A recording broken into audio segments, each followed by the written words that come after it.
Faleminderit kryetare, të nderuar kolegë deputet, të nderuar qytetarë të Republikës së Kosovës. Jemi vetëm disa orë para se vendi të shkojë prapë në zgjedhje. Dhe po diskutojmë amandamente kushtetuese, siç u tha, me 14 vjet vonesë. Qytetarët nderuar, të kthehemi tek tema kryesore. Sot kjo seancë është thirrë me bosh përqendrim të vëmendjes.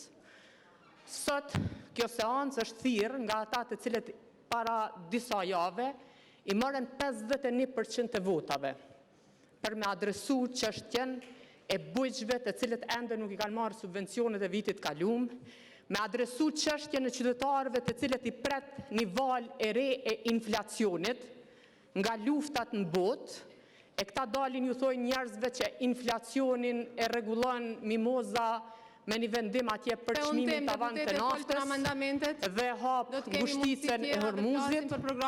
Jam pikërisht aty kryetare, jam pikërisht aty. Dhe këta sot na sjellin amandamente kushtetuese. Këta sot i ofendojnë të gjithë pacientët të cilët janë në spitale dhe dërgjen pa barnat esenciale.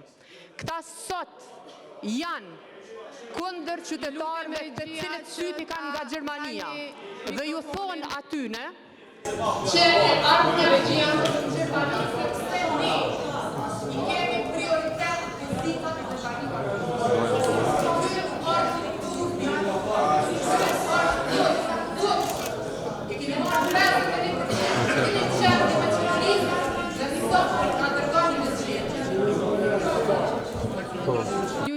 që të flisni për rendin e ditës. Rregulloria ma jep të drejtën që në momentin kur je jashtë rendi ditës, ta ndërpres fjalën.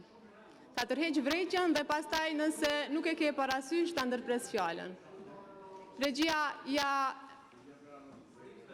ja rikthem fjalën deputetës Bajrami, por po paralajmëroj që në qoftë se flet jashtë rendi ditës, sërish të ndërpritet fjala dhe nuk e merr më. Në rend të ditës, sa herë flasim për interesat të qytetarëve, jemi në rend të ditës. Dhe sot nuk ka rend të ditës më të rëndësishme që mos me i qu qytetarët në zgjedhje prapë. Dhe kush po i çon zgjedhje? Po i çoni ju, të cilët i keni marrë 51% votave. Dhe keni sjell në rend të ditës amandamente kushtetuese, të cilët asesi nuk e evitojnë çurjen e vendit në zgjedhje.